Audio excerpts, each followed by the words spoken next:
Welcome to the space for transformational leaders to unleash their magic, see better client results, work lighter, and live source. Hello and welcome. I'm here with Gayle Nowak, and I'm so excited to introduce you to her and talk a little bit about what it is to be a human in this life and what could be different if we do our inner work. Let me just tell you a little bit about Gayle. Imagine a world full of healthy, whole people, no longer afraid to live and lead as their true self. That's the vision that inspires and motivates Gayle Nowak to support new earth leaders to break through silencing influences that stand in the way of their truest expression. Gayle believes everyone deserves to feel seen and heard, especially in a world that teaches us to be fake. The first step on the path to conscious visibility is to stop hiding our true self. Doing so takes courage, commitment, and inner work in order to live and lead in this way. When we individually and collectively dare to speak up and claim space in a healthy, authentic way, we up-level and reshape how we live in, work with, and relate to self, others, and the planet. Through transformational workshops, retreats, energy healing sessions, and coaching, Gayle weaves nearly 3 decades of marketing experience and expertise with energy work and transformational experiences that guide and support clients as they make their mission and movement more visible in the world.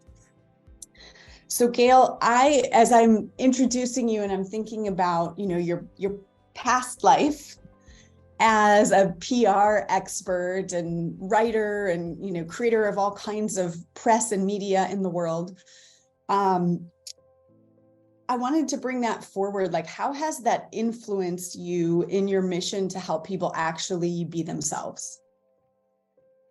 That's a great question. So I'm thinking about my career in PR, and I think that some of the most powerful moments for me were those moments where our clients, or even our clients' clients, were really being in a very compassionate and healing state, sort of just naturally, and sharing stories. The story piece is really the piece that has kind of been the through line for me throughout my career. Even before my career, I was really into writing stories and creative writing. And I remember actually being with one of our clients. She's the world expert on body dysmorphic disorder. And she got on Oprah. And I remember being in the audience because we were part of her entourage, helping her prepare for that and do all the behind the scenes preparation for her to be a guest expert on Oprah's show about body dysmorphic disorder. And I remember sitting there and thinking,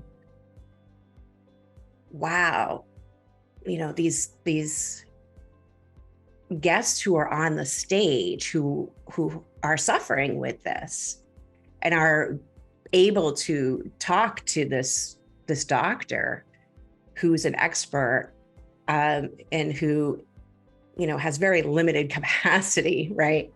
And to be in Oprah's care in the process of that, and then to have that be something that's shared with Oprah's audience, like the power of just getting that out there and getting that known. And I just remember thinking, like, there's probably so many people who are going through this right now, and they maybe feel helpless. They don't know what to do. They maybe don't understand what it is. And to be able to be in that moment with Oprah, with this expert, these people who have body dysmorphic disorder, and recognize like how healing those stories are on that level, and that somebody out there, somebody who's listening, maybe now has a little bit of hope. And so that, I mean, I would say that's probably the crowning moment of being in PR. It was so much more, up until that point, I was kind of like, well, what does this really mean? Like, you're pitching products or you're pitching services, and, you're spinning stories. But that for me was like, okay, that's what this is all about, is really elevating that message. The way you're describing it, it makes me think of a transformational retreat in a way, right? Like when someone really gets to that vulnerable place of speaking their truth, the whole room gets access to that. Yeah, exactly. Beautiful. Okay, so I like to ask everyone in these interviews 2 questions. The first is, what has it meant to you to be a sourced leader? Like, what does that mean for you in your work? Yeah. Oh gosh, it means a lot of things for me. I think the first thing, it means being open to the flow of life. I would say I'm a recovering control freak. Yeah. And going through the process of becoming a sourced leader really helped me relax and be receptive to life, and to really trust life on a much deeper level. And what is it about being sourced for you that helps you to relax and be more receptive and trust? Since someone listening may or may not have we haven't defined what it is to be sourced. So right. Yeah, it's really, I think a lot of my life, growing up and even into adulthood, I often felt like I was just sort of left to figure things out on my own, and didn't feel like I had maybe the support that I needed. And that can feel really isolating. And it makes you want to control things, right? Because you have to kind of figure things out on your own. You can become so self-reliant. And at the same time, it's kind of exhausting to have to hold that all the time. So for me, I just have a different sense now of being held and supported, and recognizing like that doesn't always have to come in the form of a human, right? That's really being connected to source, and some people connect to guides and everything, but for me, it's really being connected to that source energy, father, creator, whatever you want to call it, and strengthening and deepening that bond, that even when things kind of go a little awry, it helps me get grounded and centered, and remember, like, okay, you're safe, you're protected. If you need support, you can ask for support, and source has got your back. Beautiful. So I'll use that to go into the question 2, which is, I have a vision of a world where everybody's sourced, right? Like I always picture it like people are wearing the t-shirts, right? Like, hey, I live this way. So I'm going to use your words. In a world where everybody feels held and supported, what changes? What changes? Everything changes. Everything changes. Because I feel like when we're in that place, not only, I think it changes the baseline of how we be. There's less fear, there's less scarcity, there's more compassion, for ourselves and for others. And even when we get knocked off course, we know how to come back into balance. And so it becomes less about, you did this to me, or I don't like this, and you're wrong and I'm right. It becomes less about that and more just about being able to acknowledge and receive somebody in their humanity and in their divinity. And I just think that we relate in a different way, we create in a different way. Beautiful. Yeah. Thank you. All right, so let's talk a little bit about living as your true self. And, I'm thinking when you talked about being in PR and like, we're just spinning things to sell products, but then there were the interviews and the people who were more being true. I'm going to use that word. Why is this such a passion for you? And like, what does it mean to be your true self in the world? Well, it's important to me because for a long time I wasn't being my true self. I don't necessarily see it as like you flip a switch and suddenly you're your true self, right? Like it's an ongoing process. And when we're wearing those masks, we think it's protecting us. And sometimes it does. But then when it becomes sort of like your default, as we talk about in Source, your default pattern, your default sort of mode of operation, then you start to limit your experience in life. And for me, what was going on is in my early to mid 40s, like I was just there were so many masks. I had a lot of sort of chameleon energy, very adaptable, which can be a good thing sometimes.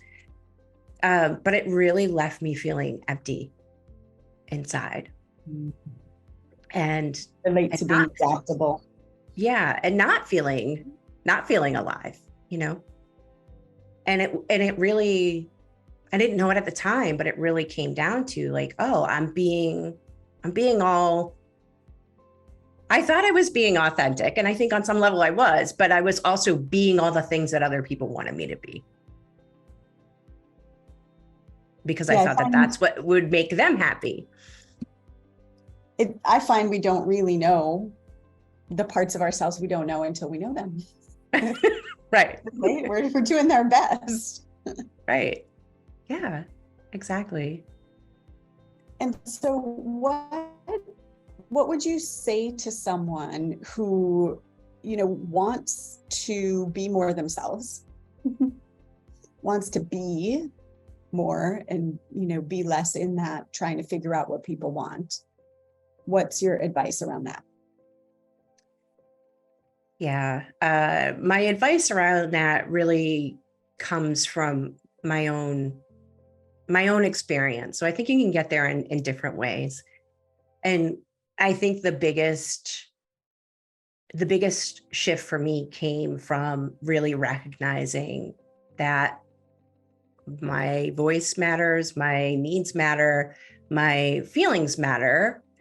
And even though at that time, I didn't even know how to name feelings or needs, or, I didn't even know how to express that, but just knowing that they do matter instead of like this narrative of like, well, it doesn't matter anyway, so I might as well just do and be the person that these people want me to be, right?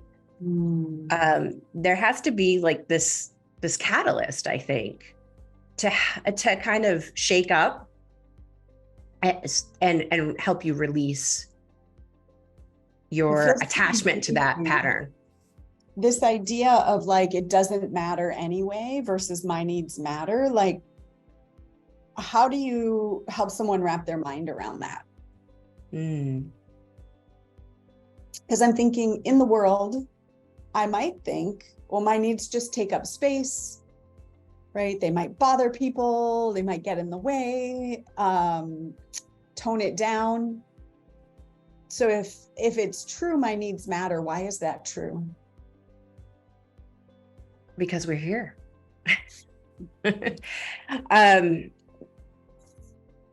a lot of what I see in my work it revolves around this. It revolves around like this sense of a fear of hurting other people, right? Or of getting hurt, a fear of disappointing others, a fear of being judged by others. And really at a deeper level of that, it's like, it's really sort of this fear around losing our sense of safety around people. And so I think that part of the narrative, the inner narrative that people struggle with is like, well, it's like an either or prospect. If my needs matter, then that means someone else's needs don't matter. And it's actually not true. It's not true. And I think that that's part of, just having that awareness and recognizing, okay, it's a both and, right? It's not that if I step up and speak up and claim space that somebody else has to lose in that process. It's like, well, actually they might be losing in that process by me not being true. Yeah. Yeah, because what if your needs create some kind of grand adventure Right. that other people get to go on? Right. So, yeah. You work with, you call it New Earth leaders. Can you speak to that? Yeah. New Earth leaders to me are those of us who are really committed to relating in a different way with each other, really committed to doing our inner work and getting serious about who we really are as a soul, and then engaging with each other to create and collaborate and be in community in a way that is really based on love and compassion and acceptance and acknowledgement. And that's really what it means to me. It's very heart-based. It's very compassionate. And I would say committed, committed to being different in the world. I feel like we're starting to come out of this cycle of a lot of distortion and social conditioning. And that's not New Earth, right? Like that's not the New Earth paradigm.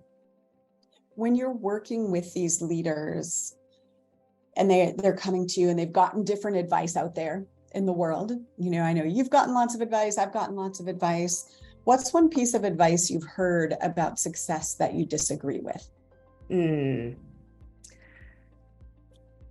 piece of advice that really kind of rubs me the wrong way is this fake it till you make it message. Part of the reason why that bothers me, I mean, I've done it. I've used that advice and it's served me on some level, but it's like a false confidence. And there's something to be said about just sort of owning where you're at to clear the energy. Like how is it different to walk up on a stage and maybe share with the audience, like, hey, I'm actually a little nervous here, instead of walking up with it and, speaking and acting in a way that you don't actually feel, because the audience is going to feel it anyway. They're going to feel the misalignment anyway. Yeah. So naming what's true. Yeah. I love it. And then in your work with people, you talked about your passion for storytelling and your background. How do you navigate with people sharing their foundational business story when there's traumatic experiences that are a part of what created the story? How do you do this? Like, how do you deal with the trauma, right? Without re-traumatizing yourself as a speaker or people in the audience? Because I know you love to help people with their shadow work and really resolving that trauma. Yeah. And I would say, really the first step is being clear that you've healed or have healed to a certain level what the experience is about, right? So that's the first step, is really just checking in with yourself and where you're at with that healing process. And if it's still, there's a difference between it, like maybe making you emotional versus like if you're feeling trauma responses and triggers in your body, like listen to that, right? Because that may be a signal that like this isn't the time. It might not be the wrong story, but it might not be the right time because there's more healing work to be done. It's also being really clear about who the story serves and why, and being really clear about where you're going to share that story and when you're going to share that story and the parts that you're going to share. So there's a process of really being clear in your own boundaries about who gets to hear it, like who you're going to share with and what exactly you're going to share about that story. That's not really how I went about sharing my own story. It was actually fairly traumatizing for me. I'm really curious about, I feel like I want a personal example, like what's been your journey with this? Yeah. You know, because that feels like it's a great advice. And then I know like you've been on the front lines walking this path. So yeah. I mean, for me, so 2 years into my business, this was like 8 years ago, I kept having this message, this nudge of like, you've got to tell your story. And I knew exactly what it was referring to. I mean, it was, for me, when I was young, I grew up in a toxic and dysfunctional and abusive family. And it was safe for me to be invisible. It was safe for me to not have needs, right? And so I kept getting clients who also had traumatic experiences as part of the reason why they were doing the work that they were doing, and being able to hold that space for them. And so there were so many times that I would be working with clients on their story and they'd be like, I've never told anybody this, right? And so there was a knowing of like, okay, they feel safe with me. And also noticing the pattern of like, this keeps coming up. And also noticing my own resistance to this message of like, you've got to tell your story about your childhood, about, your abuse and all of that. And I was like, I don't see how it didn't make sense up here. Like, I don't see how any of this is connected. And it was one of those things where it was like, you're not going to see how it connects until you actually do the thing. And so I was getting like this big push, but there was healing that I still needed to do around it. I'm sure that there were people out there who could have supported me with this process, but I didn't have that. I didn't know to seek that out. And I just sort of pushed through it. The results that I got sort of validated the message. Like the month before I told my story, I had made like $14. And then within 3 weeks of telling my story, I got 3 new clients. I made the most and the fastest amount of money in my business that I had at that time, which was like almost $8,000. And so it was like, oh, okay, you got my attention. But it still was really uncomfortable. It didn't feel good in my body. I was shaky with it. And it was because some of it was still the healing work that needed to be done. And then it was also those other pieces around like, who gets to hear this? How are you going to tell it? How much are you going to tell? And over the years, I've worked with that. But in the beginning, it really was like a little bit like deer in the headlights. And it would make me feel like I would feel sick leading up to it. And then I'd feel sick afterwards. And I'd be all up in my head of like, is this going to hurt somebody? Is this going to offend somebody? All of that. Right. And so, and it doesn't have to be that way. Right. It doesn't have to be that way when you have this healing in place, when you're clear about no, actually, I totally get how this serves and who this serves. Well, and so where is that for you now? And like if someone has abuse in their background, right? Like I'm even noticing here, that wasn't the story that we started with. Yeah. Like how do you advise someone to make that decision of when to share, where to share, and does it ever get easier? For me, it's gotten a lot easier. Okay. Absolutely. And I think that the more part of it is the more that you share it and the more that you see the impact, the positive impact that it has, it does get easier. It sometimes is as simple as that. And like there's been, I know for me personally on the internal side, on the inner work side, like there's been more layers that have come up that makes it feel complete and resolved so that it's not triggering anymore. Yeah. At all. The more you tell it, the easier it gets. Yeah. And the more people reflect back to you. Like, have you had someone reach out and share how your story has made a difference? Kind of similarly to the body dysmorphia? Yeah, absolutely. Absolutely. And it's in interesting ways. The first time I actually told that story, it was like really all kinds of sourced experiences were going on. When that happened, I took the stage, the lights went out. So that in and of itself kind of shook me. I was already like wigged out and amped up, and then the lights go off and I was like, oh. Right. And it was in a room of like 50 women. It was the first time on the stage, like sharing it, live like that and in public.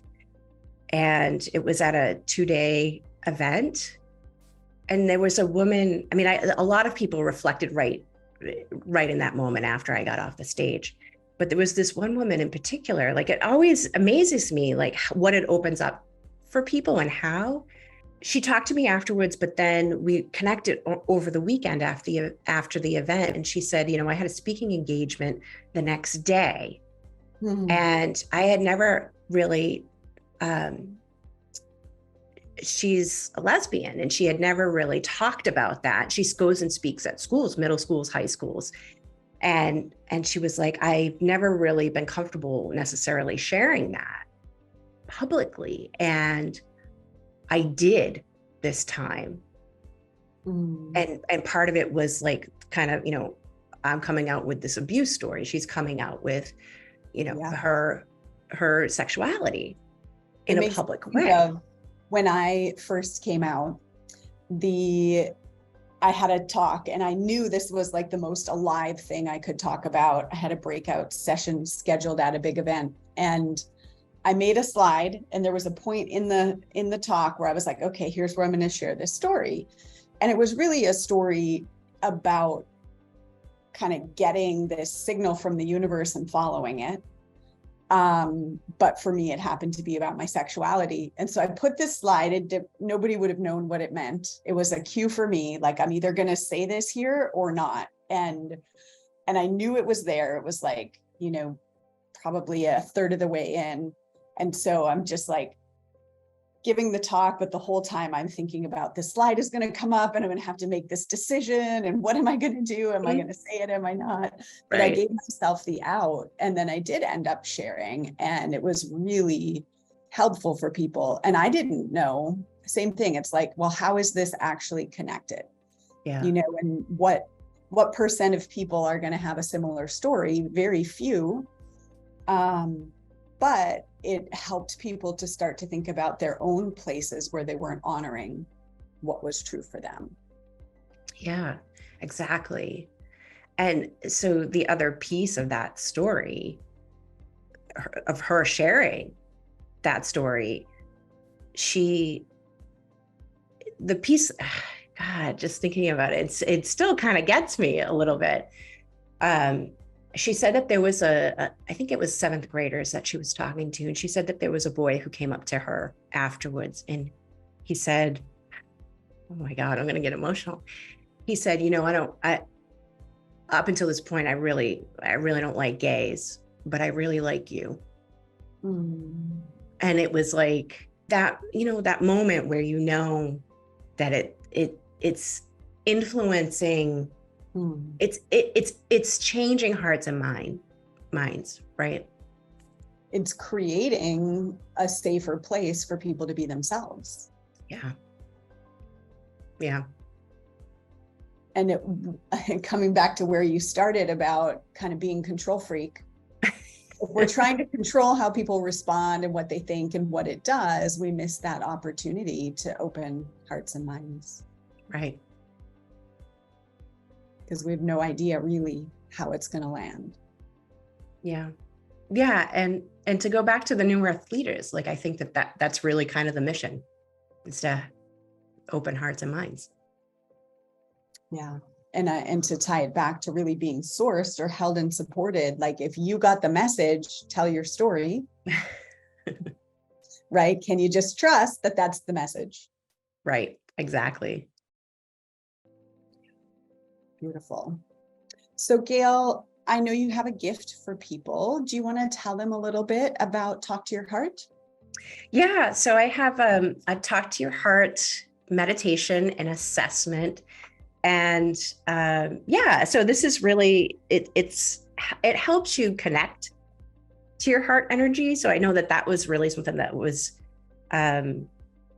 a challenge for me in the beginning of, I was so armored up and just so like, I don't want to be vulnerable, and kind of locked down. But once I started to open up that heart, it's like a whole new world opened up for me. So I know a lot of people, they close their heart because they've been wounded or hurt or rejected or what have you. So this is really an exercise that just allows you to give yourself that time and that space to reconnect with your heart, or if you are like connected and open-hearted, it's also an opportunity to just sort of assess, like, okay, here are some places that maybe I want to make some changes, and do I feel like now's the time to do that? Beautiful. So the link for that will be below. It is at gaylnowak.com/talk-to-your-heart. Click the link below. Gayle, what parting wisdom do you have for people? What would you like to share in this moment? This idea of being your true self, and speaking what's true for you, it's really been for me, and also I now see it as an invitation to relate to others from a place of faith rather than fear. It's beautiful. Thank you so much. Thanks for being here. Thank you for who you are in the world. Don't forget to go and get the gift, Talk to Your Heart, and you'll be on Gayle's newsletter and be able to know what she's up to in the world. Thank you. And we'll see you next time.